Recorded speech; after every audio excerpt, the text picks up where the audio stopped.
Thank you all for being here. Welcome. I am Celeste Watkins-Hayes, the Joan and Sanford Weill Dean of the Gerald R. Ford School of Public Policy here at the University of Michigan. I'm also the founding director of the Center for Racial Justice at the Ford School. And I'm delighted to welcome all of you here this evening for today's Policy Talks event with our partner, Wallace House Center for Journalists. First, I want to acknowledge my partner on this event, Lynette Clemenson, director of Wallace House. Lynette cannot be here with us tonight. She is in El Paso, Texas, for the legal conclusion to the 15-year asylum saga of Mexican journalist and former Knight Wallace Fellow, Emilio Gutierrez Soto.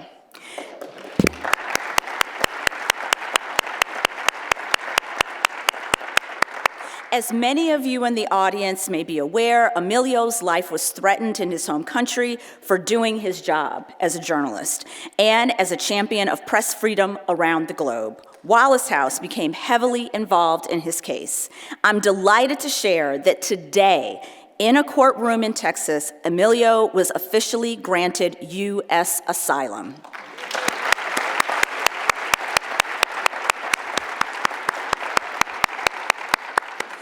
As a member of the Wallace House Executive Board, I am proud of this work and share the news in admiration of my colleague Lynette and her tireless advocacy that was life-saving for Emilio and legally meaningful for other journalists who are forced to seek asylum here in the U.S. Now, let us turn to today's wonderful event, this discussion between Kara Swisher and Mary Barra. I would like to acknowledge our co-sponsors for the event, the University of Michigan School of Information and University of Michigan's Democracy and Debate, as well as our media partner, Detroit Public TV and PBS Books. And a quick word about our format for this evening. After their discussion, my colleague, Dean Andrea Forte from the School of Information will introduce a panel of students who will lead the Q&A, and then she will give closing remarks. Our two extraordinary speakers. Kara Swisher has interviewed literally everyone who matters in the world of technology for 3 decades now. The ups and downs of Silicon Valley companies, the newly minted billionaires, the mind-blowing innovation that has changed our world for the better and sometimes for the worse. She looks back on many of those people and events in the instant New York Times bestseller, Burn Book, A Tech Love Story. I'd also like to mention that she has served as a Livingston Awards judge for Wallace House since 2014. When she agreed to come and speak, she said she wanted Mary Barra to interview her because the auto industry represented exactly the kind of legacy business that is navigating the innovation landscape, which has important lessons for Michigan and for the country. Mary Barra is now in her 10th year as CEO of GM. She's the only female to run a global automotive company and is the longest-serving female CEO of a Fortune 100. She took the job at a time when GM was still recovering from bankruptcy. Morale was incredibly low, and the company felt like it was barely surviving. She has changed the culture within GM to put an unwavering focus on safety, which remains deeply embedded to this day. The last 5 years, she has focused on creating the vision and building blocks for the future, investing in an all-electric future with the creation of GM's own platform, Auditorium. Relevant to this discussion, she believes that investing in a platform will underpin the transformation and be a key for future growth. So now let's welcome Kara Swisher and Mary Barra to the stage. Thank you all for coming.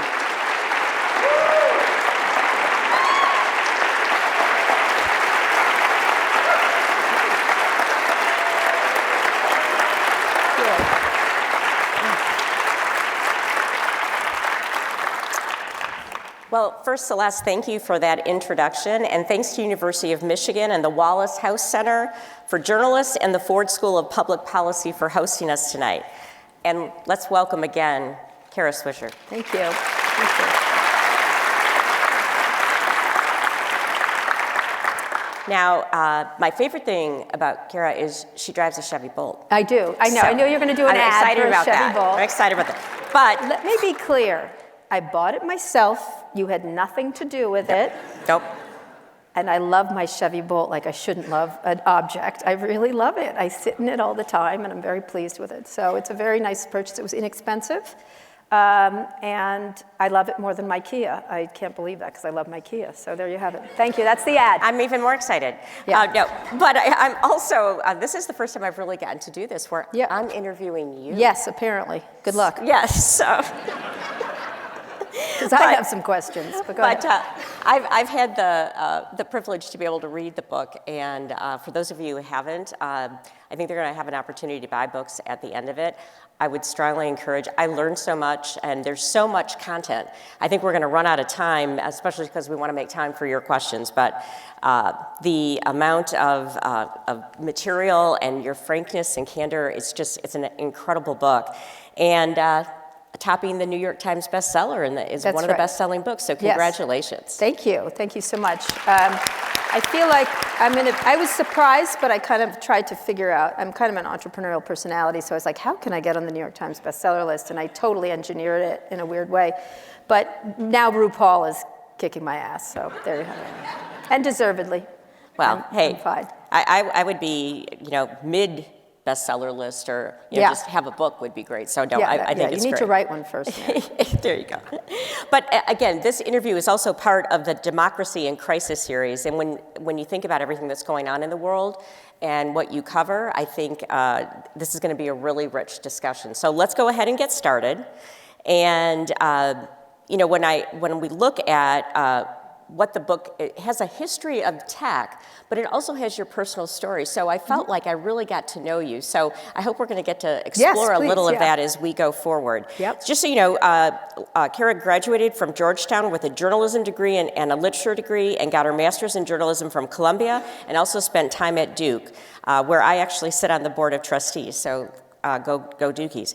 And you also talked about what was important in your studies is how propaganda and misinformation was a concern and a focus for you. Yeah, it was always a concern. I'm interested in two things. One is media as it evolves over the years, from like carrier pigeons to the Gutenberg Bible to radio, television, and the impact it makes. And same thing with cars. Like cars aren't just a car, it would change the world. It changed the way people lived, small towns. Like, what does every technology do for society? And so I was more focused on that. And I think a lot of previous tech reporters were much more focused on the inside of a watch. Like, what's inside the watch? I don't care what's inside the watch. What I was interested in is, what time is it?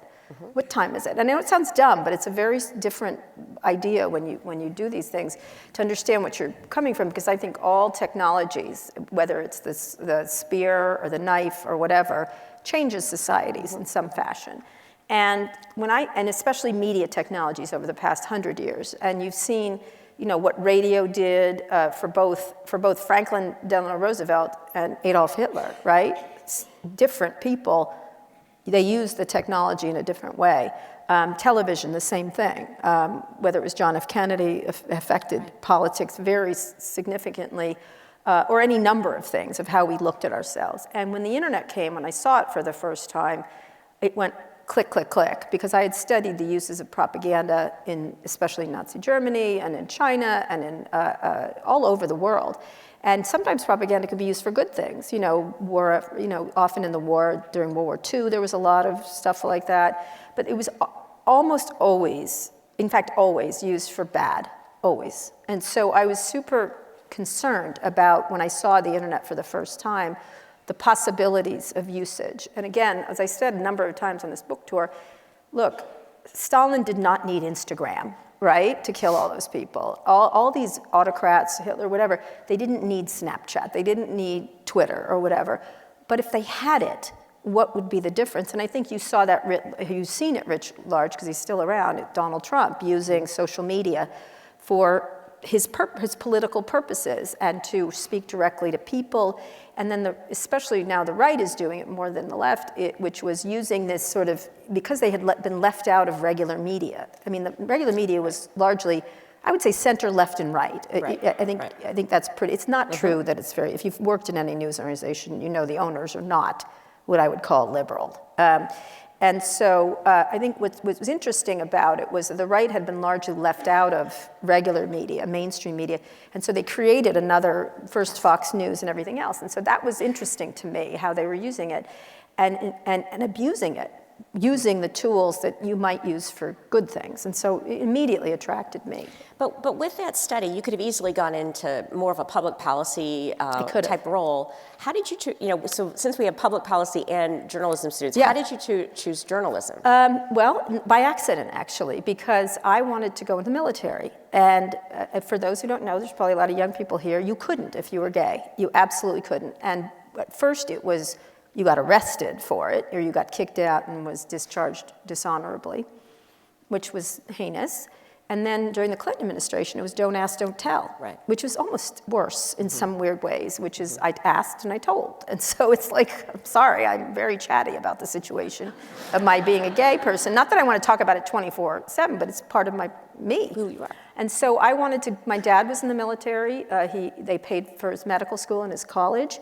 I have a lot of family members on his side that were, I had a great-grandfather who was an admiral. I would have been an excellent admiral. I would have been running the Pacific Fleet right now, and you would all be safer for it, by the way. Now, wait, I have to ask you that, though, because, throughout your book, you had choices to go work, whether it was big tech companies, but you kind of said, I don't really want to answer to someone, so I don't know about the military. Help me resolve that. No, I would have been like Maverick, always a captain. Okay. And then he's saying, you're washed up, Maverick. And he's like, but not today. Like, I would have done shit like that, and then I would have, won the day, essentially. So, although I have terrible eyesight, so I couldn't have been a Navy pilot. But one of the things, you're right, in that regard, but I think I got to say, when I meet military people, they're some of the smartest people you're going to meet. Absolutely. I have to say, it's sort of a canard. Some of them are, I've talked to so many interesting people. First people who alerted me to AI risk from China was a military person, like early on. It's where I got that was the first place. It's often, they're very attuned to things at the high levels and highly important to the thinking of our country, because we have a democracy that actually, where the military is subject to, which is unusual around the world in a lot of ways. Not everywhere, but in a lot of places. And so I think I might have been good. The reason I didn't take the tech jobs, one, sheer stupidity, because I would have been really wealthy, and I would have probably made this auditorium, would be the Swisher Auditorium. Like, it would have been great. But my ex-wife did. She worked for Google. She had been at a company called Planet Out, which she did a great job at, and then she was an early Google person. I had urged her to go. She wanted to go. She got to know Larry and Sergey. So she did great. But I just didn't want to, and she's from MIT. She's got all the qualifications for doing so. And I was offered jobs like editorial director at Amazon.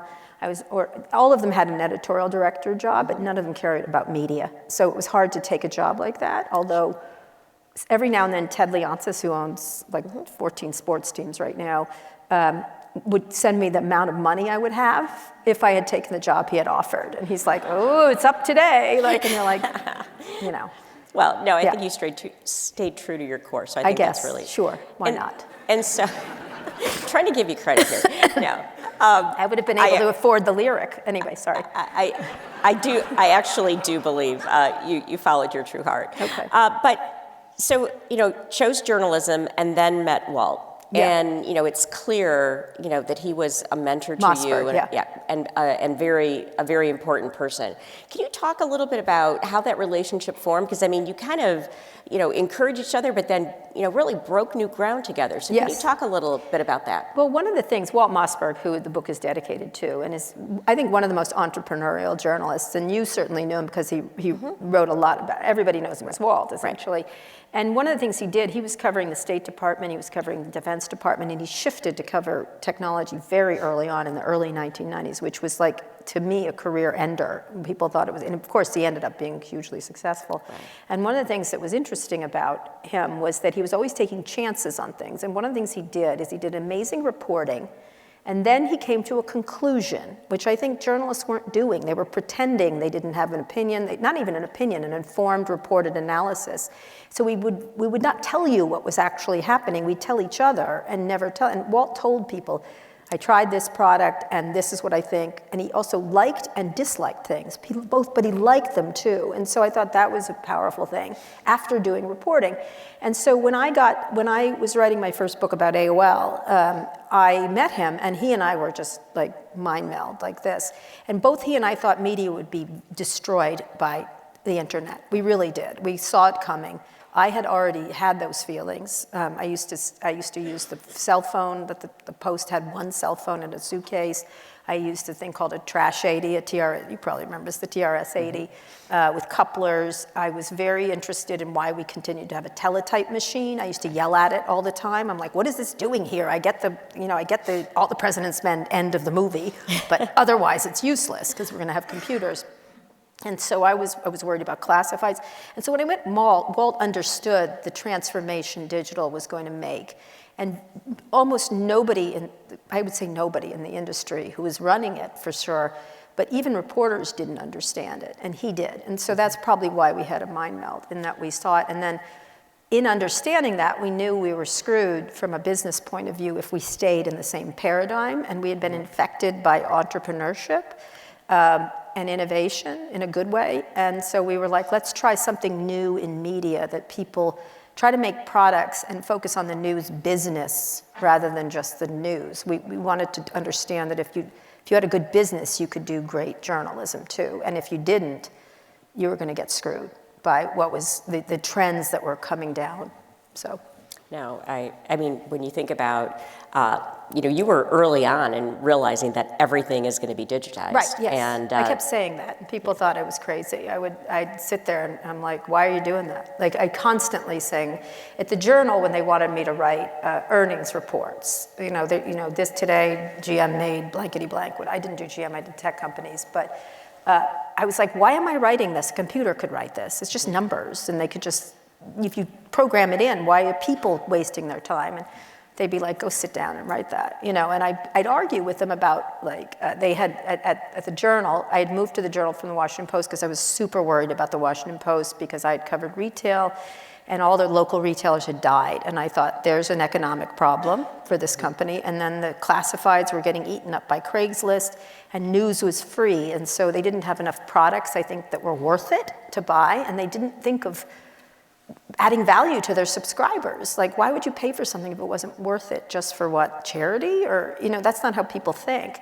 I don't think they buy your cars for charity. Like, no, I want very to rational. Help. Yes, they're very rational in how they make their decisions and choices. And I think I had a lot more respect for the audience than some people who are running it. Like, in terms of they're paying their hard-earned money for these things. We've got to provide them with things that are worthwhile. So Walt and I was particularly nervous at the Journal, which I thought was on a higher floodplain because of business people, their business is paid for it. But I was still worried that they were focused in on print a lot more than they should have been. And this was way before now, because this was, and they were obsessed with it. And I said, well, you need to take all your money and put it into digital and hire tech people and start to reward them the same way. And they just didn't want to. And at one point, I think I tell the story in the book, where they had a meeting, and I was the young person, right? And I'm old now, but I was the young person at the time. And they had a meeting of how to get young people to read the newspaper. That meeting, honestly. So it's all like old people talking about this, which is always like, why don't you ask a young person, essentially? How many of you read the newspaper? Yeah, read it. Okay, a handful here, but all right. It's fine if you do. I don't care how you read it. It just was people were reading it a different way, and they didn't want to shift. You can read it. You can read it on salami if you feel like. I don't care. And by the way, I'd sell it to you if that's the way you want it, if I could make some money doing it. But they really were against it. And so I was in this meeting, and they grudgingly had me there because I was an irritant, which I'm supposed to be as a reporter, so I found that curious. And they said, well, how can we get young people to read the newspaper? And I put up my hand, and you could see them going, oh no, what is she going to do? And I said, if you tape a joint between every page, that'll work. For a little while, at least. And they were like, get out of here. They literally kicked me out. They're like, get out of here. I'm like, okay, I think it's a good idea. It's innovative kind of thing. But illegal. still free, so it might be a problem too. Yeah, Yes, illegal at the yeah, time. yes. Now it is not, of Right. course, but anyway. So let's shift gears a little bit because you tragically lost your father when you were 5, but I think it's really important to share how that shaped your life and shaped the decisions you made. So one of the best speeches, if you ever want to see it, is by Steve Jobs. He did it. Steve was sick and then not sick. People don't realize there was a period where he actually got better and recovered a little bit for quite a long time, actually. And then he got sick again. And he gave a speech at Stanford during he'd just gotten better period of his life. And it was all about death. The entire speech was about death. It's something else. If you've never heard it, you should read it because it was beautifully written. He was a very good writer. And the speech itself, him telling it, is amazing. And so one of the things that I really clicked with him on was this, not obsession with death. I wouldn't call it that because that's kind of creepy. It's an awareness of death. And so when you're aware people are going to die, including yourself, which you all are, by the way, just FYI, just to give you information, I was always formed by my father finishing the Navy, had 3 kids, got out, and then died, just suddenly, 34 years old. This is when the life was beginning. He finally got some money to buy a house, and it was done. That was it. And so when I was 5, and my brother was 10, and my other brother was 3, so slightly less affected, my younger brother, but still, I have small children, they're downstairs, and I also have older children, one of whom goes here, I'm not supposed to mention, but he is here. Go Blue. And he's great, he's an amazing kid. But it really made me realize when my oldest son turned 5, how affected I was. It was the first, I was like, oh my God. And now, of course, my 2-year-old knows me. And so you really are tight with your parents. And so I was always aware of time ticking constantly. And it was in a good way in a bad way to learn it, I guess. I learned it in a bad way, but it was a good thing to learn. Right. Because I think that really informed how you made choices and how you want to live your life. And I mean, when you think about being purposeful. Yeah. So I wouldn't call myself purposeful. That's a nice word. I like all those books that are written like that. But find purpose. And I'm more like, I don't got time. I'm very much, and I get formed by Woody Guthrie, which is, I get there's an app on my phone called We Croak, which I recommend. It's supposedly if you get 5 sayings about death every day that you live better, you're happier. This one is, having no destination, I am never lost. IQ. Okay, anyway, that's not a death one, but it sort of is. Yeah. Meaning there's no point to life. That's really, I think that's saying. But it is. There isn't. Just so you know, there isn't. There's not. But I think it just gives you an urgency. And it also, it helps you, very, very similar to tech people. I don't have time to stay in a job I don't like. I don't have time not to do what I want to do. And I'm not talking about in a selfish way. I don't have time. And so it's always, whenever I'm doing something I want to shift, I do it. And I think it's absolutely from this experience because you just literally don't have time. My next book is about this. It's about this and a lot of what healthcare and tech and longevity is going on. And there is a number of days you have to live. You just don't know what it is. And so I think that's a good thing. It's a good thing to be aware of it. And so I happen to learn at a young age. Everyone at some point, probably when they get an illness, that you sort of get that. I had a stroke that also reinforced it, which is after that, I didn't have any time. And so after that, I kind of accelerated my entrepreneurship and quit things when I didn't like them. So. Well, I think there's life lessons in that for all of you of how you live your life. And so very important. But it can lead you to really selfish things too. I'll say what I want. I don't mean to be cruel. Don't say, although I have a tendency to say things, what I say forthrightly. Some people would say rudely. But I was in something I didn't like, and I didn't like the people I was working with. I just didn't like them. It's fine if they didn't like me. It's just I didn't. And so that was my determination. I didn't like what I was doing. And the person said, well, why are you leaving? And I said, do you want to know the truth? And which is kind of a mistake to say yes if you say that to me. That's like clue. Don't say yes. Don't say that, right? I said, I don't want to talk to you anymore. And they were like, what? And I said, you've taken up far too many of my minutes, and I really would like it to stop now. Yeah. And then I left, and it was fun. And they were like, oh. And I was like, yeah, I don't want to talk to you. And that's another 30 seconds I just lost. So, Yeah. I know, I shouldn't have done that. I say that to myself. I'm going to start Do saying you? it out loud. Say that. There's times. You can't. We all have it'll those become times. a Wall Street Journal story about you. So, Mary Barra, rude? Question mark. you know, and you're someone who got to spend incredible time with Steve Jobs, and you know, I think from the book know him really well. I mean, obviously his view on life and what's important. Any other learnings from Him? Yeah. Well, he was a difficult person too. I try not to leave that out. I think it's very clear that he was exacting as a person and as a leader. And I think one of the things that people get lost is they focus on the visionary aspect. I think he was a good business person, right? He was really good at shifting and changing. He did many interviews with us where one time he took some dongle out of the side of an Apple device, a computer, and everyone lost their mind. I think it was to put the little disc in or something, and he was like, I don't like it, and he took it out. And we asked him about it. Everyone was in tech, they lose their minds. It's weird. They just go crazy if you do something. And we go, how'd you decide to take it out? He goes, I didn't like it. And we were like, did you talk to him? He goes, I don't care. They don't have to buy my computer if they don't want it. I don't like it. I think I'm right. I'm going to go this direction. He was very much like that. Decisiveness is very important. Not stupid decisiveness, but he trusted his instincts as a leader and what he wanted to design. And one of the things I appreciated about him was, you know, he could have been, well, by the way, Apple is now the biggest company in the world. I think Tim Cook gets a lot of the credit for that. It's 10 times as big as when Steve died, which is everyone's like, can Tim Cook do it? I'm like, it's $3 trillion. I think he did it. Yeah, exactly. I think he's good. Right. And they created the watch, the AirPods. Right. They're all big businesses, right. And they're creative in a different way. And so I really appreciated the ethos of that company and that it stuck to what it did.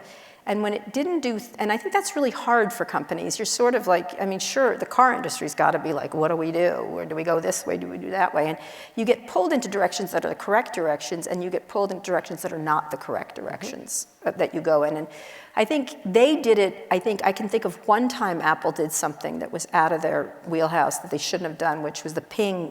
You don't remember? There was a social network Apple had called Ping. They had one before that called City something or other that they killed off, that AOL ran actually for them. But that was super early, and it would cost like $3, so it didn't matter. But they had a social media network called Ping, and it was focused on music, and so they had this event to introduce it, and they brought Chris Martin in from Coldplay, and they had him play, and the Ping, fun. And so I looked at it, and I was like, this is terrible. This is a terrible product. And they weren't good in software then. They've still got some software issues, but they've gotten much better. They were hardware people. And so they were chasing Facebook and MySpace at the time, and they never chased people. And he used to come out to the demo area, and they introduced a bunch of things at that time. And he comes out and he finds me, because I know social networks, right? And he goes, what did you think? I go, it sucks. And he goes, it does suck. And I go, mm-hmm. And he goes, I should kill it. And I said, you should kill it. And it was interesting. And I said, plus Chris Martin, oh my God, he's so exhausting. And he's such a whiner. And he goes, he's a good friend of mine. I'm like, okay, then I'm gonna go. Yeah, good to know. I maintain he's a whiner. I'm sorry. So speaking of Coldplay being at his conference. He was at the Sphere, I think, but go ahead. Yeah, that's I've cool. heard of it. I still don't even want to watch Chris Martin at Sphere. That's how bad I don't like Chris Martin.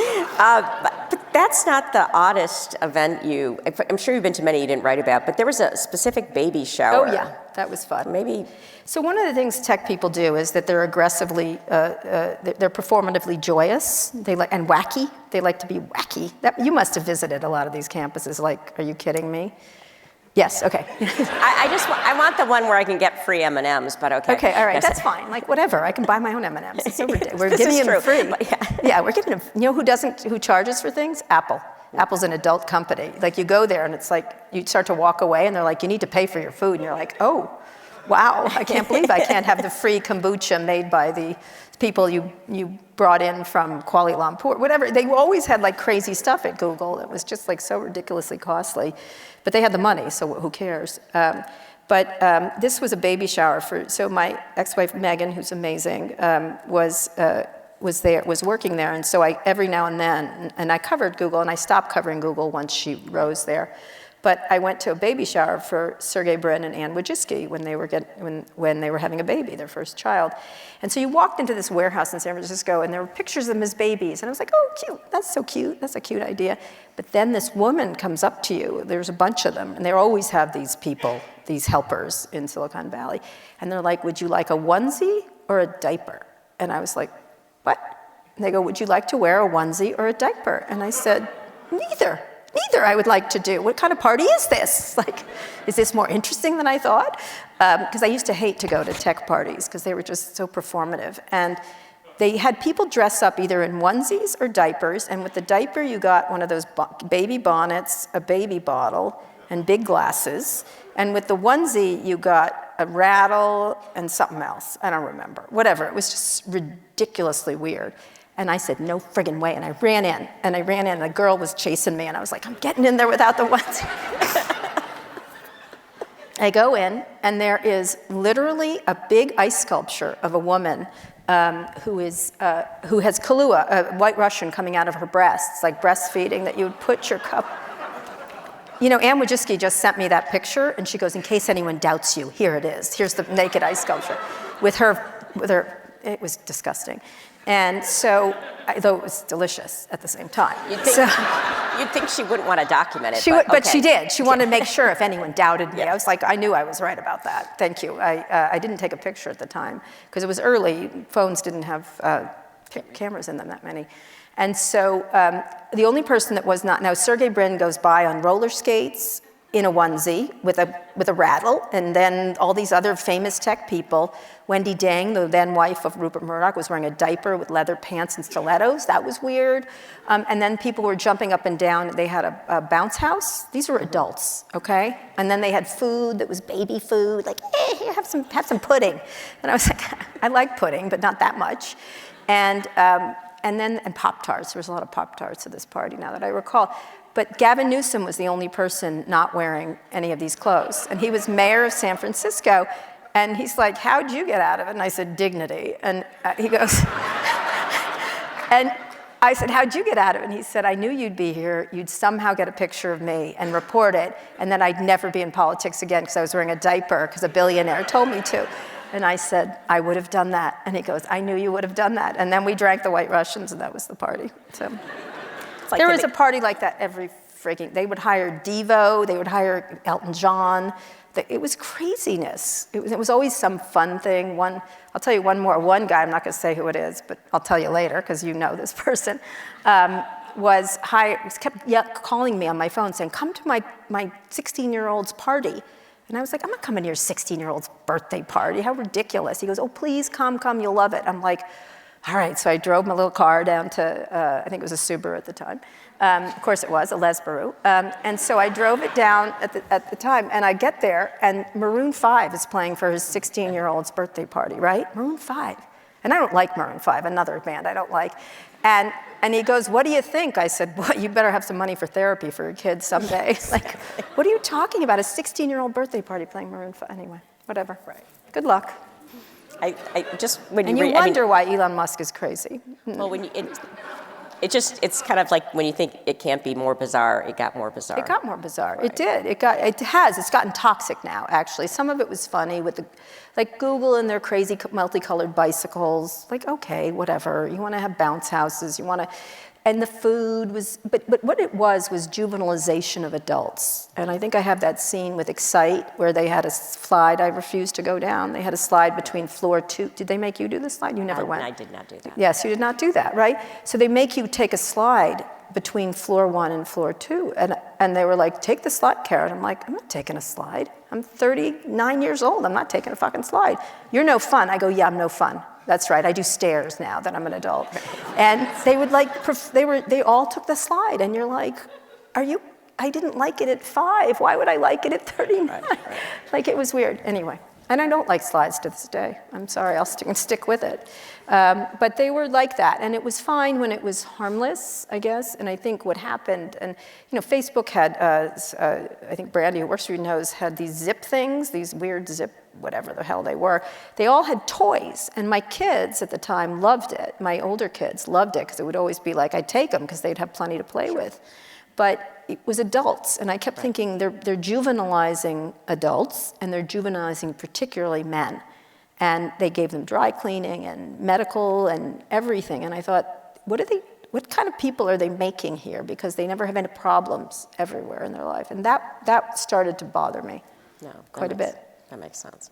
So changing gears, you've known Bill Gates for his whole career. Yes. A complicated person. Very. But I think someone you've now come to have an appreciation for what he's doing. Can you talk a little bit more about Bill? I think, look, let's leave aside his very bad judgment on getting on any plane with Jeffrey Epstein. But I'm sorry, we have to. You can't not address it. It was like a lot of tech guys went down there, by the way. I'm not saying anything happened. They just had bad judgment around that guy. A lot of people had even worse judgment. But he has moved into climate change tech and vaccines and stuff like that. And so it's hard not to look at some of the things both he and Melinda are doing. Let me give Melinda equal credit around the vaccine stuff and the healthcare stuff. He's doing climate change by himself, but she and he were the real drivers to a lot of our quick vaccine stuff. He has suffered for it in terms of people thinking he's putting a chip in people's brains, which is crazy. Like, he literally has to say, I'm not putting a chip in people's brains. And I have to say to people, he doesn't want a chip in your brains. It's like nutty what's happened. That's because of social media disinformation. So in that regard, I think that's pretty admirable. I think they've deployed their money in ways that are very helpful to the world, and they should, by the way. And they have also led the way for philanthropy for a lot of wealthy people, them and Warren Buffett. There's a couple of people who are really quite generous, and I would say probably the Gateses and Warren Buffett and some others are doing a lot of stuff. Now, at the same time, they're incredibly wealthy, and some of their wealth it's not ill-gotten necessarily, not in the case of, they're rich people, but they have a duty to give back, and I think during their lifetime, it's better than after they die. Others are less generous. The other thing, the climate change investments he's making are very important, I would say. He's at the forefront of at least a half a dozen various efforts, and I don't think he's ever going to see the money, nor will his children. I think he's not giving his children most of his wealth. Both of them aren't. And she also is doing all these incredible investments in women in tech, doing it through her firm. And I think of course, the winner of all this is Mackenzie Scott, who is Jeff Bezos' ex-wife, who is just showing them all how it's done. Like, I love her. She just calls Planned Parenthood and goes, here's $100 million, bye. And it leaves. I love that. And they're all mad at her. If you talk to the really rich people, they're like, she doesn't do it with organization. I said, you're so jealous of her. It's fantastic. Because she just is she doesn't have to make a big organization. She's just literally like, you get $20 million, you get 50, and by the way, you get 100. I kind of like how she's doing it, because it's sort of she's just giving away the money to I don't think she's given them to non-established organizations. I think she's showing you don't have to make, sometimes tech people make a performative effort. I think Mark did a little bit about Newark when he was giving the money there. It was a lot for show. I'm not glad he did it. I don't know how they made that decision, but I think a lot of them do it for show and for performative. Again, I use that term a lot, and she doesn't. I really have a lot. She's a terrific person. When I knew her, she was great. And by the way, integral to the founding of Amazon, doesn't get credit. She was there early on. From day one. Same thing with Melinda, very important character. So you mentioned Mark Zuckerberg. Yes. You have an infamous interview with him. Yes, several. Yeah. He should never talk to me. He really should. I bet he would if you called him right now. He would not talk to me. He would speak to me, but he wouldn't to do an interview. It's just I think he's had he's had one that was okay because Cheryl was there to make sure things didn't go awry. And then he had one that was disastrous, which he sweat very profusely. That was not my fault. And I saved him. And honestly, I saved him because I made him take off his hoodie. So in that case, he owes me my feeling. Okay? I agree. I actually agree. I agree. Don't you agree? Yeah. I didn't sweat. That was him. Right? His mother came up to me. She goes, she has a very New York accent. She's like, Kara, the Zuckerbergs sweat a lot. And I was like, okay. And she's like, can I tell you about it? I'm like, rather not. It's okay. Don't need to. She's lovely, by the way. And so he sweat in that interview, and that got a lot of attention because of the physical nature of it, and he did look like he was going to faint, which would have been a disaster for my career. Wouldn't it be funny? Like, I killed one, finally.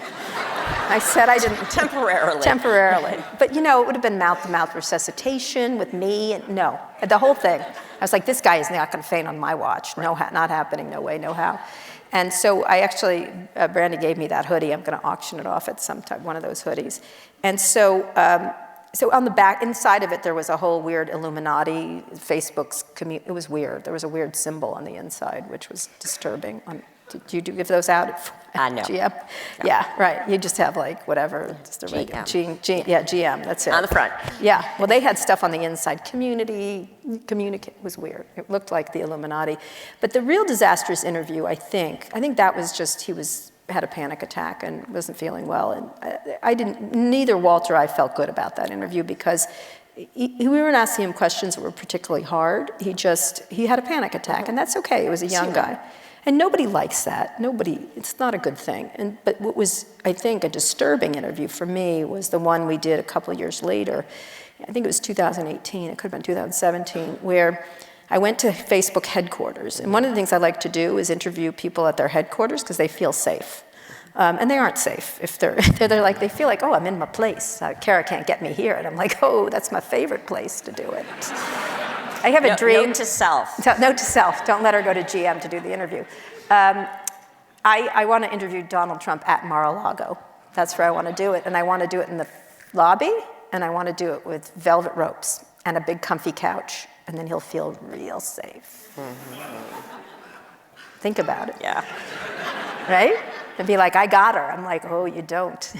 Don't let the hyena into your house. So anyway, I went to headquarters, their new headquarters, which are very cool, and we did an interview. And it started off us talking about Alex Jones, who I think is possibly one of the most heinous people on earth. And he had been accusing the Sandy Hook parents that they were child actors, just a heinous person. And we started arguing because Alex Jones kept breaking the rules of his platform over and over and over again. And my whole premise was like, why do you have rules if you let these heinous people break them and then you say, but free speech, but why have the rules in the first? Just don't have rules at all and just say this is a shit house and this is what we're going to do. This is our business, is toxicity at scale. And so he was trying to do his, really doesn't know anything about the First Amendment. Let me just be clear, he didn't read it or something. It's short, it's first, I felt like he should. But he was making the decisions about this stuff, right? And so that's why it was like, you need to take him off. Well, we don't believe in censorship. I'm like, censorship? He broke your rules. Like, let me show you the rules he's broken 78 times. Well, we have a secret formula. I'm like, why is it secret? It's like we know when we blow a stop sign, if they get caught, we get caught. Like everyone knows what a stop sign is, as though perhaps I blow a few every now and then. You're not going to catch me do it, but that's nonetheless, it's a rule, right? And everyone else must abide by them. There's consequences. Usually, not always, but most of the time. At least you understand the rules. And so and I thought he was particularly damaging at the heart of the problem that was growing on Facebook, which was misinformation at scale, and it's really propaganda at scale, and no governance. And Facebook was not paying the cost of the damage it was doing. So its business looked a whole lot better. You know, if you didn't have to put in airbags and safety and everything else, you could have a fantastic business, right? Like every industry is regulated except for tech, and we'll get to that in a second. But so I was asking about that. He felt very uncomfortable because he wasn't on good ground on that one.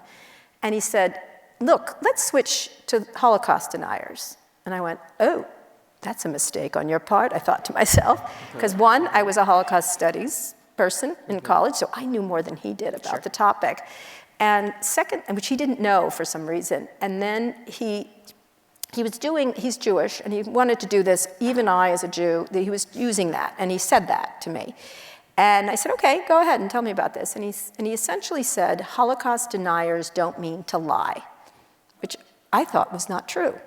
And so in that moment, I think it was a really interesting moment in the interview because I tend to speak up, and my speaking up voice in my head said, you are a fucking idiot because they do mean to lie. That's their whole game, is they mean to lie and degrade people and they lie about a historical event, and they mess up facts and fiction, and they create all kinds of havoc. This is what they do. This is their job, is to be heinous, essentially. I use the word heinous a lot, but it's true. And so it's a good word. And I didn't say anything, because what I wanted to do in that interview, and sometimes it's better to say nothing sometimes, because I wanted people to hear his theory, largely because I wanted people to hear that he was entirely unqualified to be making this decision. So it was very important for him to spool it out for everybody what he was thinking. And what he was thinking was so ill-formed, so uneducated, so wrong, and born of no debate. And I know they had internal debates about it at Facebook, but they really these people shouldn't be making these decisions, right? And I wanted people to understand that. And he did. And it was really quite something to hear. And he got in big trouble for it. And the minute it was out of his mouth, my producer, his name was Eric, and I were like, oh my God, did he just say this? And we ran out of that place and posted it right away, because I wanted people to see, and so my whole premise with him is that he is unelected, he is unaccountable, he is unfireable, and he has a profound effect on our society. What in the hell is going on? You need to understand. Now, 2 years later, he did exactly what I told him he should be doing, which was removing Holocaust deniers. 2 years of toxic waste and anti-Semitism, which has been around since the beginning of time, but it's amplified and exposed to so many more people. And the whole premise of a lot of these tech people who literally took First Amendment 101, or First Amendment for dummies is really what they have. They were not talking about the First Amendment. They're talking about hate speech and the implications. And they weren't paying the price for that hate speech. Wherever same thing around January 6th. I wrote a column talking about, in 2019, where I said, Donald Trump's going to lose, if he loses the election, he's going to lie about the election, and he's going to keep telling the lies, and it's going to go up and down the food chain of right-wing media, and then he's going to ask his followers to actually stop the election from being finished, from being approved. I wrote that in 2019, and I had Facebook call me and yell at me, I had Twitter call and yell at me, because I called them handmaidens to sedition. I said, these people are handmaidens to, they're not causing it, but they're creating an amplification system that we have to figure out what to do about it, because it's where everybody gets their news. And the New York Times can't do this, they get sued. The CBS News can't do this, but this is a broadcast network that cannot get sued. You can't sue them, you can't have any liability. If your child has something that happens to you when you smoke a cigarette, you could sue them before the warnings. You can't sue them. You can sue you. I'm sure you're subject to dozens and dozens of lawsuits. Very regulated. Right, very regulated. And so why is there no regulation on the one industry that's the most powerful industry in the history of the world? That's really kind of fascinating, because we're going to jam their innovation? No, it's not true, because guide rails are critically important to this. And I'm an entrepreneur. I don't like a lot of stupid regulation, but more than zero is something I would prefer, for these people. So. You would too. You'd be like, yes. So we're approaching an election. It's speeding down the tracks right now. It is. If you could change one thing as it relates to how Facebook manages. It's like Groundhog Day, this election, isn't it? Yeah. But if you could do one thing, between what Twitter, Google, Facebook, what would you do? Like they do in Europe, shut it down for the 2 months before the election or something. They have. I forget what the rule is particularly, but shut it down. I'm sorry. We weren't going to do it. We aren't going to do it because it's free speech kind of thing. But it's really, if you understood how many malevolent players are manipulating you, you're not getting free speech. This is not. You're getting something else. There are so many malevolent players. Now they're out, there's the Washington Post saying, as democracy dies in darkness, democracy dies in the full light of day. That's what's happening now. And so I'm not one of those catastrophizing people either, because I think we are completely with skills to fix it. And we're a resilient country. We really are. We've gone through, y'all don't remember the Whiskey Rebellion, but I do. There's been a million of these things, Salem Witch Trials, Whiskey Rebellion. The Civil War. Someone was like, there's been no time in the world like this. I'm like, the Civil War is right up there. I feel like, yeah, we did that. We did that. Sometimes we get sort of in this, we have such a lack of history in this country, or a memory of history, that you're sort of like, yeah, we've been on the edge many, many times. McCarthyism, it goes on and on. But I do think that I would somehow you can't get them to do anything. If I could, they would shut down political ads and unless they knew the provenance of everything and put them on there so people could know, everybody would know, and media could report on where everything was coming from. When Hillary Clinton was running against Trump, there was a whole series of things on Facebook I started to see where, I think I've told the story before, but Hillary was a lizard person from another planet, apparently, and it was under her skin. Like their lizard was, if you scratched her, you could see it, like the scales. I know, right? Yeah. That was up there for a while. And I called, I think it was Cheryl or one of them, I said, Hillary's not a lizard, you know that. I've scratched her. She's not. Like, you know? And I haven't scratched her, I didn't do that to her. She'd clock me one if I did. She's a funny lady.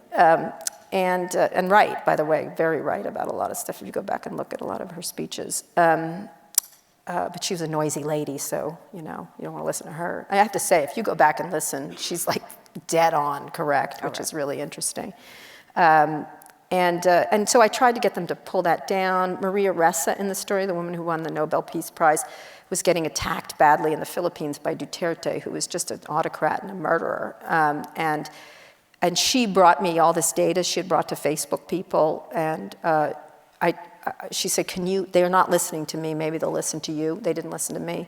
And everything she said that she had the data on about the use of social media and the manipulation of it was true.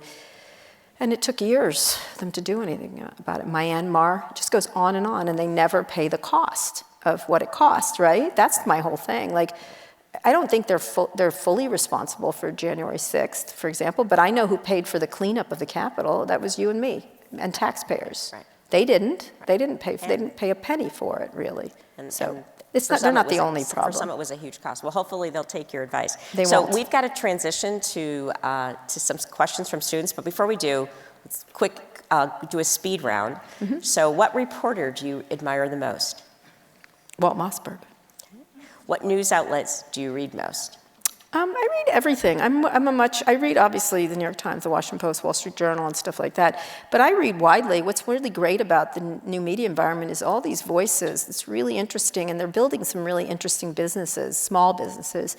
Puck, and I read widely. I used to use Twitter for a news distribution because I think they did a good job at that. But now I can't go on there because it's so toxic and nasty. I see you've avoided Elon at all costs, Actually, I had it. I didn't get to it. Sorry. All right. Okay. But I see you did that. Very deft of you, Mary. So, what was your favorite interview?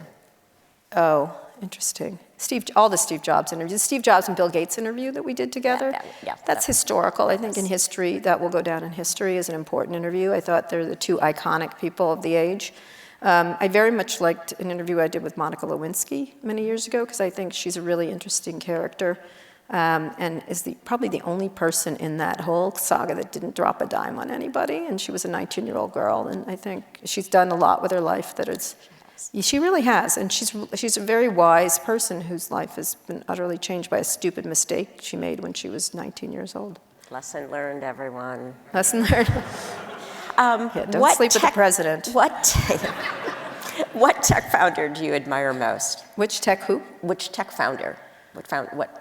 Many years ago, I would have said Elon. I'm going to actually talk about him because he was doing big things with, a lot of tech people are big thinkers doing small ideas like a digital dry cleaning service or something like that. It's exhausting when they come to you with some of these ideas, like we're going to do, they come and change your sheets. And I was like, that's analog. Like it's just done on an app. It's not digital. Like you sit there and you're like, after the 20th one, you're like, oh, I'm going to just have to leave this profession right now.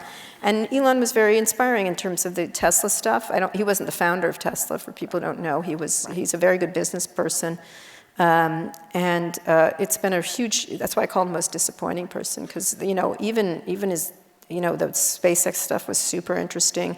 Again, there's a lot of people there, not just him. He tends to take all the credit now for everything, but he's not always the one person. So I would say him, except now he's just a terrible, how things have gone wrong he is the personification of that to me. Jesus complex, incredibly divisive, angry, victimized, feels like he's the victim when he's in fact the victimizer.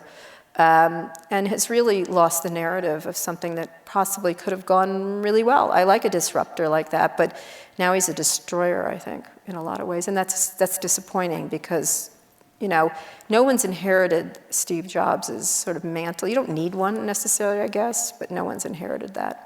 True. And my last question. Sure. Who's going to play you in the movie of your life? Mary Barra. No, I don't know. Who do you think? Who would be good? Probably Holly Hunter. We're thinking Kate Winslet.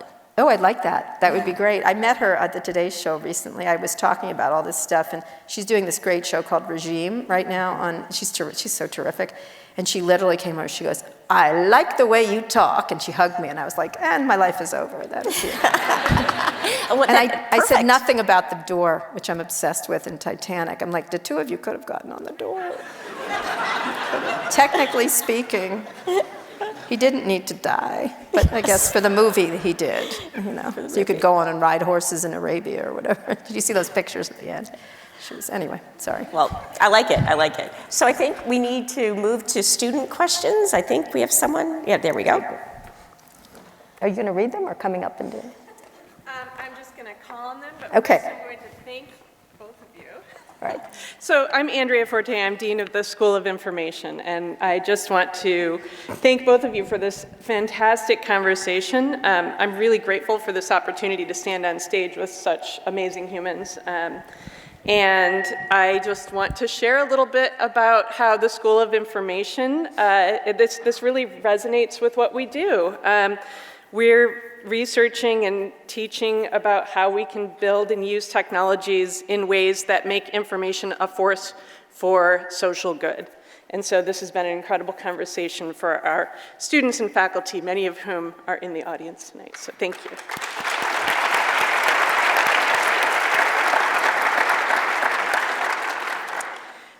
And so now we will welcome the opportunity to hear some questions from University of Michigan students who are representing the School of Information, Ross School of Business, Ford School of Public Policy, and our student newspaper, the Michigan Daily.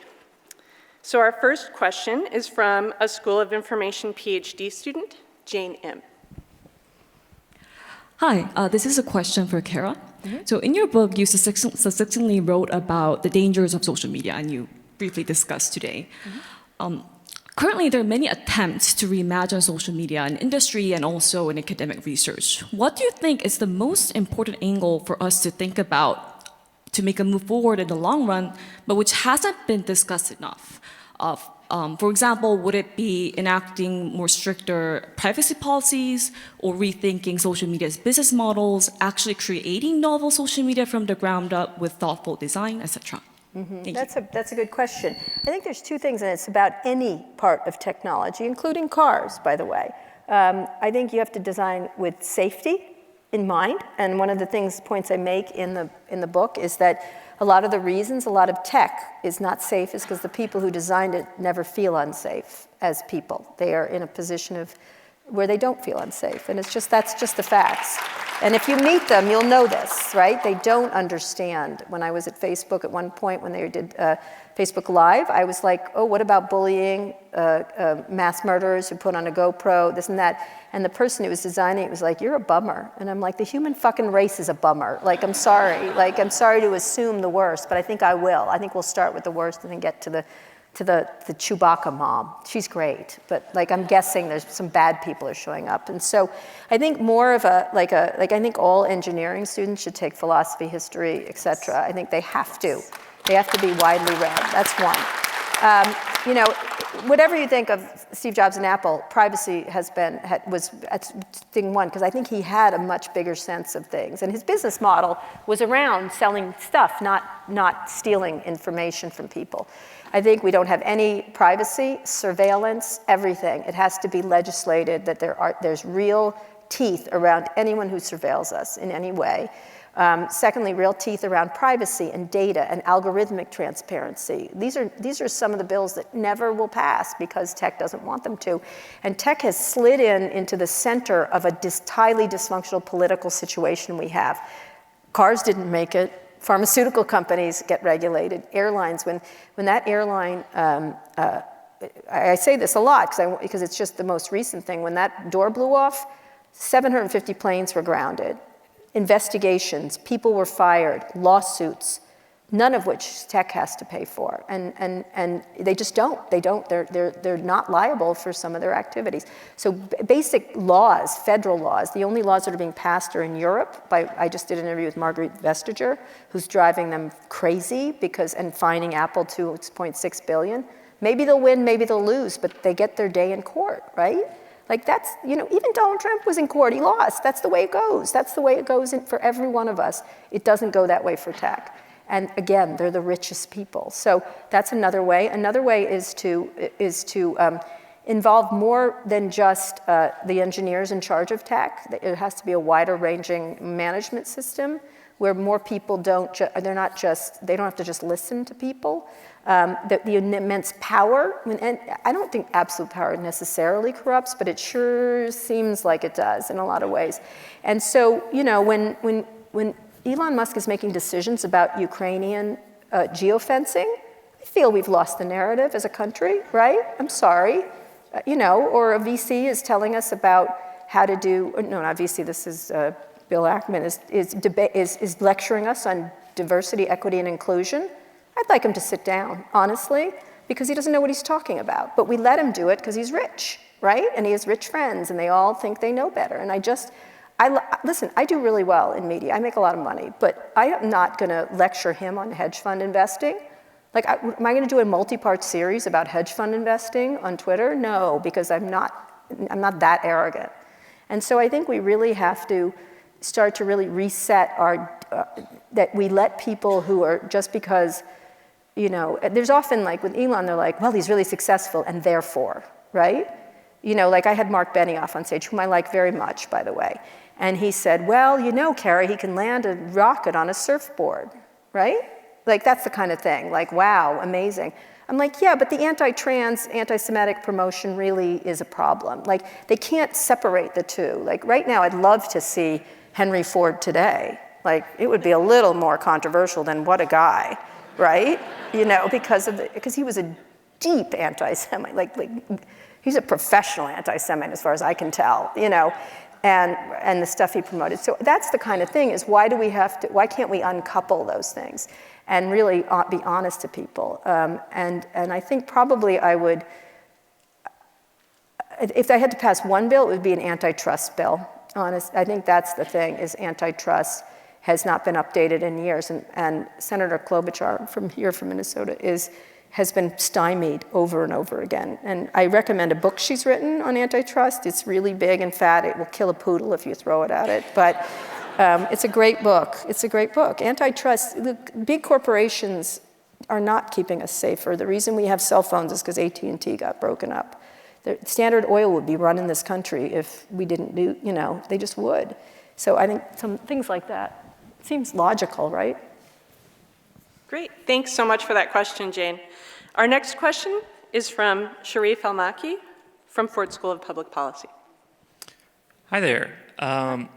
So I'm glad you kind of breezed by it, but you talked a little bit about DEI as an issue. And so many of the names that we've talked about tonight and that kind of tend to rise to the surface in the global commons tend to be powerful men, and especially white men, right? Really? We talked about Gates. Yeah, I'm sure that's a surprise, but Gates, Bezos, Musk. So structurally speaking, and Mary, I would love your input on this as well. I mean, you've broken a lot of barriers to get where you are. Structurally speaking, what is keeping us from having a more diverse slate of names in these conversations? What needs to change? And in particular, for both of you, who are the leaders in these spaces that you're looking at as exciting for the future? I'll start, and then you can talk about this. So I don't think Gates is one of those. I think he's actually quite different. Bill doesn't do that.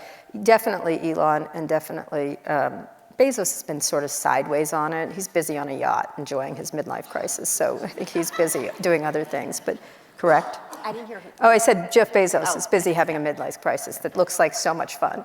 And he was at the Oscar, but whatever. Enjoy yourself, Jeff. Because he's now the world's richest man, by the way, because Elon keeps fucking up. It's really interesting to me that they engage in this, because most of them don't know what they're talking about, which is, of course, that doesn't stop them. They're frequently wrong, but never in doubt. And one of the things that drives me crazy is this idea of diversity, equity, inclusion, which they've now trashed. It was a plan by Chris Rufo and the rest of them to do this, to find, like parental rights was another one they pushed. Most of whom don't have children, but they're telling you how to have children, which I'm always fascinated with. But one of the things that, if you look at the opposite, now I think the word is trash now, so unfortunately it is, and I think people are cutting back, and it's hard because, especially when there's economic problems, it's the first thing to go. But imagine the opposite of diversity, equity, inclusion. Take each of those words, because words matter. Diversity, homogeneity, that kills civilizations, just so you know. Diversity is what creates great, strong civilizations. Equity, unfairness, oh, that's the American way. Let's be unfair. That's the opposite of equity, is unfairness, unequal places. So unequal, okay, good. That's really sounds great. So homogeneity, unequalness, and exclusion. That's a really great way to run a country. You cannot run a company like that. So the one person I would say, and Mary can finish, Mark Cuban has been doing some amazing posts on this and the effect of DEI on his companies. And he's being very smart and strategic in that he talks about his experience and what he didn't do and what he does now. And he talks about the pluses and minuses. And he wants to have a real debate about it in terms of what's good, what's been overstepped, which some of it has, no question. So what? Like, you can fix it, right? You can fix it and go, but it hasn't been, but what was happening before was worse, and there's been some overstepping. So he's been talking about it in a really smart way. He went over and did it at Twitter, which I was sort of like, I wrote him, Godspeed. Good luck, man. You're not coming back, but good luck. And I think he was trying to have a good faith debate about it. And then Elon, of course, this is Elon's response. You're a racist. You're a moron. Boobs. That really pretty much was his argument, right? Like, I'm going to make a boob joke. And you're literally like, you have no interest in a good faith argument about an important topic. You have no interest, and you need to shut up. Like, that's the kind of, if you want to have a debate about it, that's one thing. But if you don't want to have a debate, you need to sit down and shut up, or you just want to make trouble. And I think, I would say Mark Cuban recently, and it's important that people like him, people that he looks like them, is important for him to do it, because I think it has more, unfortunately, more resonance with certain people. I think when you said, the opposite of DEI is not a place anybody wants to be, but I talk a lot about it, Jam, about inclusion. And how many people have been in an environment, in a club, at work, where you felt like you were excluded? It feels pretty crappy, doesn't it? So, when you talk about creating whether it's a country, a company, why would we go around making people feel not valued, that you don't care about what they think? I mean, so to me, it's respect and valuing different points of view. I mean, the art of debate and being able at some point, and you put this in your book as well, and every now and then you just have to agree to disagree, but have the discussion, because that's where the richness comes, and that's where you get different perspectives. So I also think it includes a lot of other things besides, it's often pushed on race and gender at this point, but it's also, I interviewed a ton of conservatives. I just did a great interview with Mike Gallagher, with Ken Buck. Ken Buck is the last person on earth I would agree with, but boy, has he turned out to be, he's quitting, and he was very, very resonant on, this is not a stolen election. Talk about how difficult that was for him to do.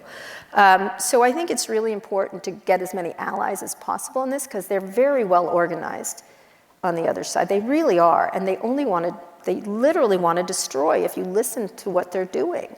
They want to separate people, and people are easily separated. They are very easily separated. So, and then with social media tools and tech tools, it's even easier to separate people. And you have to listen to, tech will either be a tool or a weapon.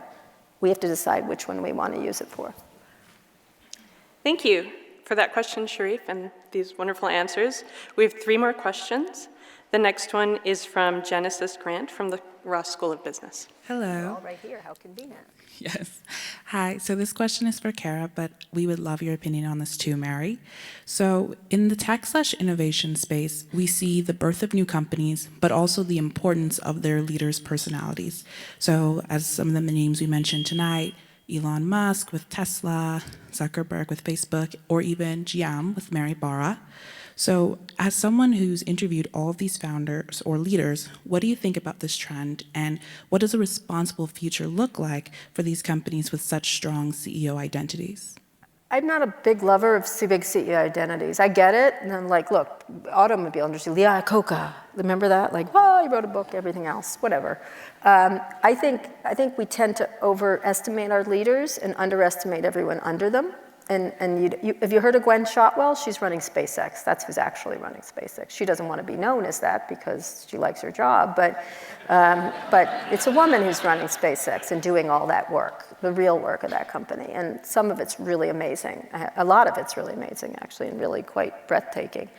But you know, I think there's too much of a Scott Galloway on our pivot calls it the idolatry of innovators and the idolatry of rich people, and I think it's a mistake. And I don't mean like let's all clap for essential workers, which I thought was great, but there's so many people involved in success of our country that do not get shouts outs and stuff like that. And I think it's unfortunate that we have to, in the wake of lack of heroes, we make flawed people heroes of ours. I don't understand why we can't celebrate more widely and more, it's something in the American psyche. I don't really know if that's the thing, but we treat a lot of these people like they're like a savior. And let me tell you, they're not going to save you. They really aren't. And one thing that Jon Stewart said in a recent thing is that at the end of the day, it's us that has to change it, because the voter, we have to stop focusing. It's easy to sort of, Trump, what's he going to do? It's us that has to do it. You have to get out and vote. You got to organize. You got to stop pretending like losers are winners. You've got to stop. At some point, it is within your power, because you do live in a country where well, it may be unfair, maybe all kinds of things. Go to other countries that don't have this ability to do it. You have a lot, as young people here, you have a lot of choices. You have a lot of choices that you don't have to make, as opposed to many other countries where nobody has a choice. And you have to sort of take that and not just rely on, there's good and bad CEOs over the years. There's good and bad leaders. There's no way around it, but you cannot rely on them to make decisions that you are within your power to make, at least the ones that are within your power. I don't know what you think. I mean, it's all about the team. I mean, the team is what gets it done. From the person who, for our business, putting the car together to the designer. So at GM, it's about the team. Right, and so one of the things I do notice that women CEOs say that's the team often, and men CEOs often it's like, well, it's me and those people, which is interesting. See, she just did it. But it's true. It's true. They're not as self-aggrandizing, I'll tell you that. There are some, but it's a really interesting thing to watch. There are other leaders who are, I think Satya Nadella at Microsoft is really quite an astonishing leader there, has been really smart, and he's got a lot of humility. And if I had to pick a tech CEO, he's one of the ones I would say is one of my favorites, because he came up from the bottom, and he doesn't have to do jazz hands all the time. To show himself off. And that company's now worth what? $3.5 trillion. He's brought up the price so high. And on quality stuff, he made the right investments in OpenAI. He's really, and he himself, now there's a good example, he's an adult. And he has kids who have learning disabilities, and he's got a full life. And so he has more of a perspective on difficulty. He's also an immigrant, and he just has a lot of, I really like him quite a bit. People. Yeah. Okay, thank you, Genesis. Thank you for the answers. Next up, question from LSA student and Michigan Daily reporter and editor, Rachel Mintz. Hello, Thank you both so much for being here tonight. It's been wonderful hearing from both of you. My question is probably aimed mostly towards Kara, but for either one of you. It is about Kara, so that's okay. Perfect. So from your perspective, after writing Burn Book, how do you see the rise of artificial intelligence impacting the technology and EV industries? Yep. Do you think it is an overall positive force? And if so, what guardrails could mitigate concerns about malicious uses of AI? Oh, so many. I think this is a perfect opportunity for us to really rethink things because this is supercharged. If you think the internet was damaging, get ready, right? The things that you could do, and I don't turn to me, I talk to real AI researchers like Fei Li, Jeffrey Hinton, all these other people. I happen to like Fei Li. I did an amazing interview with her. She's one of the early AI people at Google. She did ImageNet. She's amazing. You don't hear from her as much, hear about her as much, but she's really quite a pioneer. She's just written a book. It's quite good. I recommend it. But one of the things that I think about is someone's like, are you scared of AI? Now, there's a lot of science fiction ideas about this, like it's Terminator. Everyone's in the Terminator movie for some reason. And so you have these techno decelerationist who are like, we can't do it because it's going to kill us. And I had one person call me and say, if you don't stop Sam Altman, humanity is doomed. And that wasn't Elon who did that. But I'm just saying, although he says that, right? He does, because he's a drama queen. But like, I was like, it's not because of Sam Altman. Like, that's not, like, I was like, that's the plot of Terminator, and I'm not the lady with the big gun in Terminator. I'm not going to be shooting Sam Altman any day of the week, this week at least. And so I think it's really important to think about to focus on the benefits, which are myriad. Cancer research, medical stuff is just astonishing. Education stuff, climate change, everything can be transformed by these technologies. It takes all the information and takes it back. Doctors can't know all the information. They can't. Just yesterday there was a story about this kid who had this disease. They inputted it into one of these AI, a good AI medical LLM, large language model. And for years, doctors couldn't figure it out. It knew it in 2 seconds. Like, that's a lot of money to save, right? There's kind of all kinds of cool things that could happen. For AVs, it's critically important. If we're going to have, I'm a big proponent of AVs, and I think all these car companies have to lean into EVs. I think even though consumers aren't there, it's directionally the way everything is going. It has to go because of the crisis of climate change. You have to invest. I know it's hard, but you're going to have to do it. And safety. Okay, and safety. We are. But you're going to have to keep going. I'm sorry. It's a valley of death. I get it, but too bad. And AVs, I'm a big proponent of them because I know everyone's all mad in San Francisco, but let me just tell you, people are the problem with driving. Like, I'm sorry to tell you, I do sound like Elon Musk here, but it's the problem with driving is there's people in cars. That's really the problem. I'm sorry, but you know what I mean. So AVs are really interesting to me. And once you start to deploy them on the road, you must have advanced AI. It's so complicated. But one thing I do know about AVs, when an AV gets in an accident, it's never getting in that accident ever again. When I get in an accident, I do it about 6 times. Like, okay. So that's one of the things I think is important. So that's the positive. I don't even know all the things that are going to happen. I just don't. I can definitely think of the bad things in 2 seconds. Killer robots, killer drones, use of misinformation. What if on the day of the election they say one of the candidates has died and it gets out really quickly? And then it comes back, the media comes back pretty quickly, but not fast enough, right, to suppress voting. You could have Biden for the age thing, which he seems to be very lively now. So the Republicans made such a mistake. They're like, weekend at Bernie's, and then he's not. And then they're like, wait a minute. Like, that was an interesting thing. But what if, say, an AI just made him seem a little older, just slightly, just with the videos? They could do that. And I would say Trump seemed crazier, but that's really hard. He kind of does a good job himself. Sorry, I don't care if you're for him. He's crazy. Bloodbath. So it's in the car industry, though. It's in the car industry. Did you see that stupid excuse? He picked his words exactly the way he wanted to say them. He's incredibly smart at social media, by the way. So I think there's all the bad things you could think of. And so what we have to do, and I think, again, at the heart of this book is the Paul Virilio quote: when you invent the ship, you invent the shipwreck. When you invent planes, you invent the plane crash. When you invent electricity, you invent electrocution. as I've said a million times, we've had a lot of ships and a lot of shipwrecks, but no lighthouses. Where's the fucking lighthouse? That's what I would like to know. And so that's what I would like to focus in on with this, that we have guardrails in place. And I thought the Biden administration executive order was pretty good, but it can't be an executive order. It has to be congressional action because that's their job. And so as much, I don't like executive orders particularly much. I think that's the wrong way to govern. And so there has to be a bunch of guardrails in place, and they're pretty obvious. We can agree on no killer robots, perhaps. Perhaps we can all agree on that. We've done it with nuclear war, we've done it with nuclear weapons, we've done it with cloning. We do it all the time as a global, and it has to be global. Because what the issue isn't AI, it's the bad guys using AI. And let me tell you, they're there, and they're here, and they'll use it because that's what they do for a living. What do you think? I don't. No? All right. Nope. One last question. That's right. One more question. Thank you, Rachel, by the way, from Akila Mulapudi. Hi, thank you both for coming. I study technology, innovation, and regulatory policy, so this is right up my wheelhouse. Okay. So my question pertains to the recent passing in the US House about a bill to ban TikTok, a really popular social media app. I'm aware of it. I think we all are.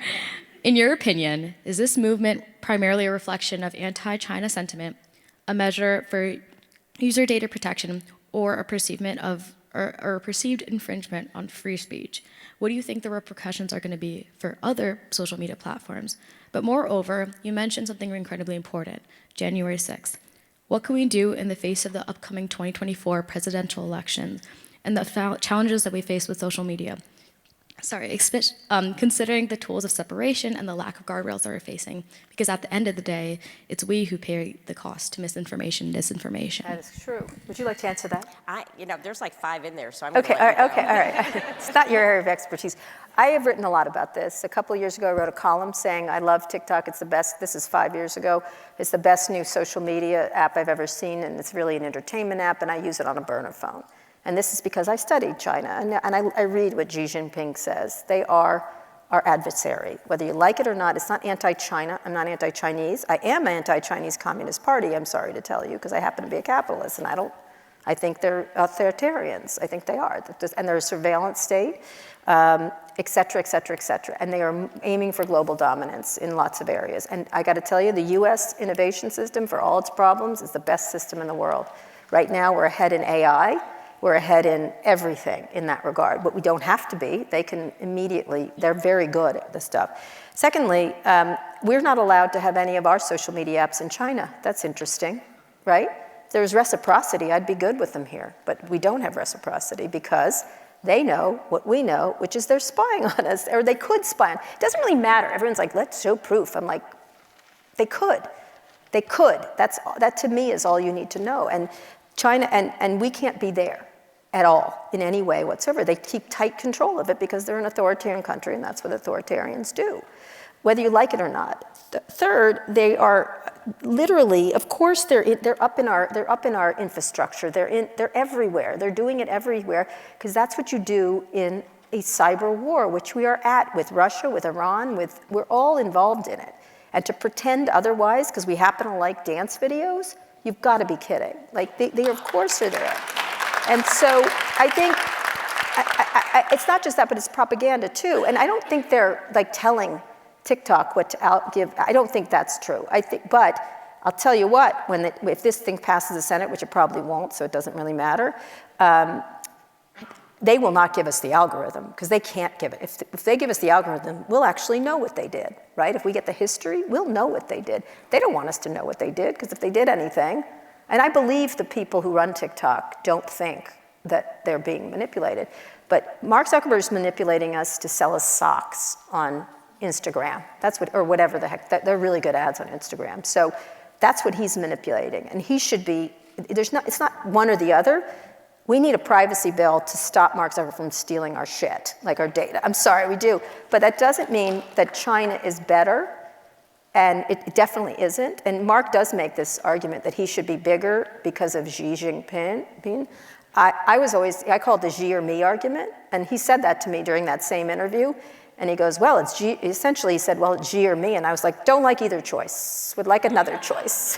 How about we also regulate you and make sure we're protected against foreign adversaries? We do that. Last two things, China could not own CNN.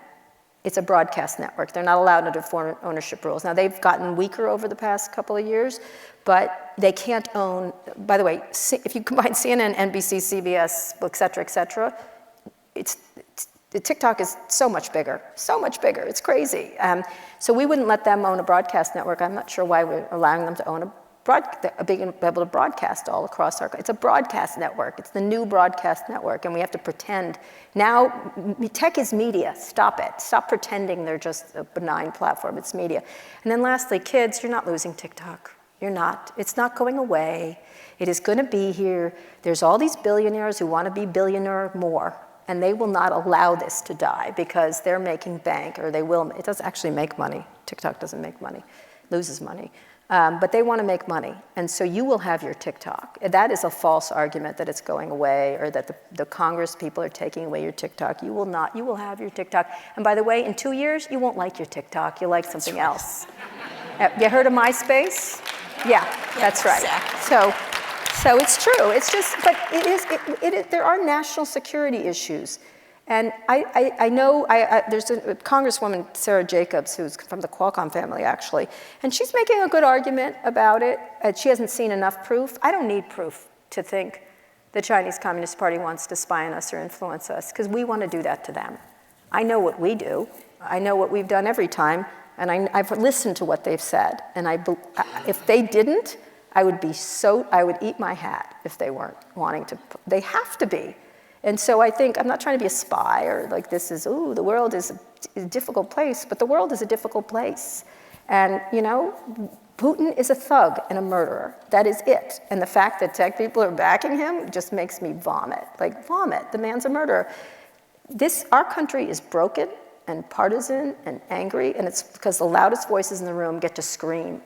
And the rest of us in the middle are tired of it. And we have to stop letting them scream at us and trick us and make us feel bad about things and just demand better rules around addiction. These are addictive. Better rules around antitrust, better rules around privacy, algorithmic transparency, hacking disclosure. When you get hacked, you should know. If something's wrong with a GM car, if they don't tell you, that happened with whatever other company, the car company, they got in big trouble. We should know every company that's surveilling us, we should know these things, and we should demand it of our public officials and get them to stop with their ridiculous antics that they're doing. And again, like I said, turn the camera on to the people we elect, and if they're not doing it, we de-elect them, because we can do. And everyone else, I don't know what's going to happen to Elon Musk or Mark Zuckerberg or any of these people, but I do know this is our country, and we have to stop letting these kind of things divide us just for pure profit. That to me is the basic message of this book. So that's my answer. And we are so fortunate to have Kara Swisher, who's holding tech accountable and saying what others are thinking. You too, Mary. Well, thank you. Watching you. Okay. All right.